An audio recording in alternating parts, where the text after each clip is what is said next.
Hey, welcome back to this mini-series on blend modes. If you are just joining and new to blending, then definitely check out the earlier videos on blending basics and the other blend modes. If you've already watched those and are rejoining, then welcome back and well done for your commitment and curiosity to learn about blend modes. So we're down to the final four, which are hue, saturation, color, and luminosity, sometimes referred to as the color-oriented blend modes.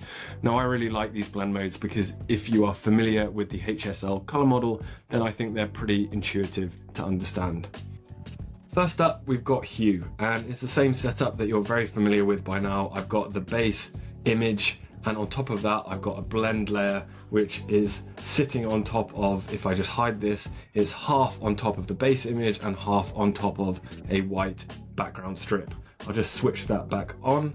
And now if I switch our blend mode from normal onto hue, we can see this effect, which has taken the base image into a grayscale. Now, why has that happened? Well, the hue blend mode takes the hue of the blend layer and combines this with the saturation and luminosity of the base layer.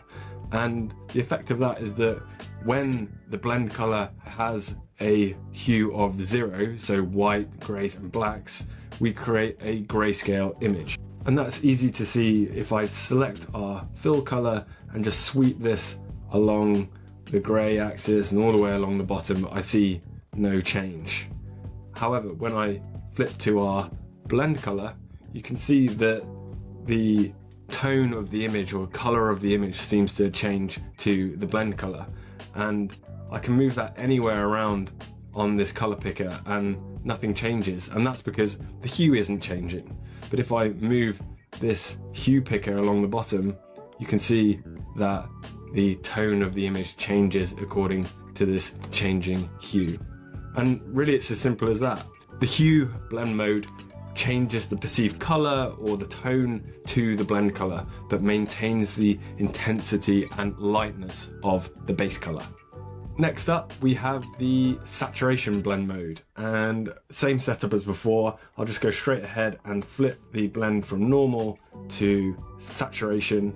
And again, we see this grayscale image. Now, you probably guessed that saturation works by taking the saturation of the blend layer and combining this with the hue and luminosity of the base layer.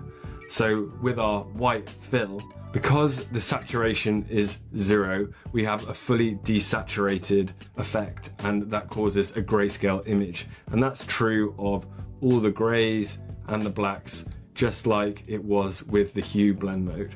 Now, if I switch over to our blend color, you can see I get a very saturated image, and that's because our blend color is fully saturated at 100 on the saturation scale. And I can move this around and take it up towards fully saturated or down towards not saturated, and I go from a fully saturated image down to a grayscale image. And interestingly, if I take this up to a fairly saturated level and then begin to sweep the hue along the bottom, I'm not sure whether you can see this on the screen share, but there is actually a slightly perceptible change to the base image. And the reason for that is because of the way the color is working behind the scenes. Digital screens are using the RGB color model, so red, green and blue mixes, to create the colors that we see. And even though we're trying to change only the saturation, it's actually levels of red, green and blue that are changing behind the scenes.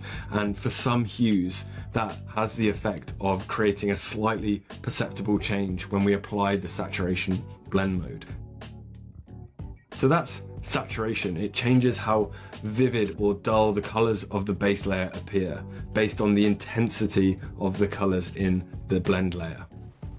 Moving on to the color blend mode. Now, you can think of this as a combination of the hue and saturation blend modes, and that's because it really does work like that. It takes the hue and saturation of the blend layer and combines this with just the luminosity of the base layer.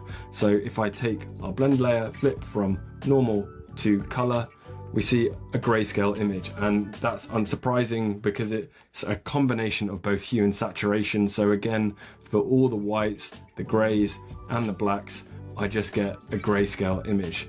If I flip to our blend color, you see this really nice rich pink color is applied, and that's because we've got a very highly saturated pink as our blend color.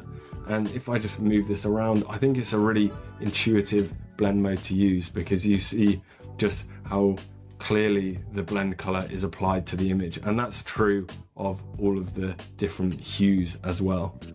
So that's color. The details and contrast and lighting from the base image remain intact, while the colors from the blend layer get applied.